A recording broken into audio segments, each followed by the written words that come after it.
The Second Africa Climate Summit, aiming to redefine Africa's aspirations for climate resilient, prosperous future, will take place in Addis Ababa from September 8 to 10, 2025. It will be held under the theme Accelerating Global Climate Solutions, Financing for Africa's Resilient and Green Development. Speaking to INA, Minister of Planning and Development, Fitsum stated that the Addis Ababa Declaration, to be drawn at the end of the summit, will serve as Africa's common stance at COP30 in Brazil and also guide the continent's engagement at the UN General Assembly and the G20 summit. One of the important things that we expect from the African Climate Summit is the Addis Ababa Declaration and its contents. The Addis Ababa Declaration will try to bring African voices together, a unified voice, taking Africa's position, climate position, to COP30 Belém. Not only that, before we have the UN General Assembly, we have the G20 summit. So climate is an important thing, and it's a challenge to the economies, but also, as I've said earlier, is an opportunity to act. So it will bring the African voices together. This declaration, which I just mentioned, that's an important outcome that we expect in the Africa Climate Summit. Of course, several side events will be held, and these side events also will bring people together, will help us find finances for initiatives that African countries are implementing across different communities, homegrown climate solutions. So, but this won't be the only outcome, but these two are the major outcomes. Of course, for Ethiopia, people will be, lots of people will be here in Addis, the diplomatic capital of Africa.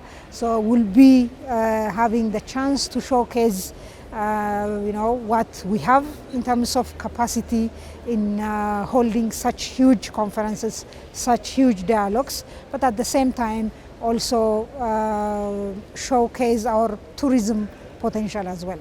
Minister Fitsum noted that Africa and other developing regions contribute insignificantly to global emissions but bear a disproportionate burden of climate impacts. Hosting such discussions would mean Ethiopia would present the challenge that it is facing in terms of climate change, but at the same time it will also give an opportunity for Ethiopia to showcase the climate actions that we are making, from green legacy to our sustainable cities and communities development, to the sustainable green energy development, as well as our food system transformation. So it will give an opportunity to showcase what Ethiopia is doing as an action to curb climate change.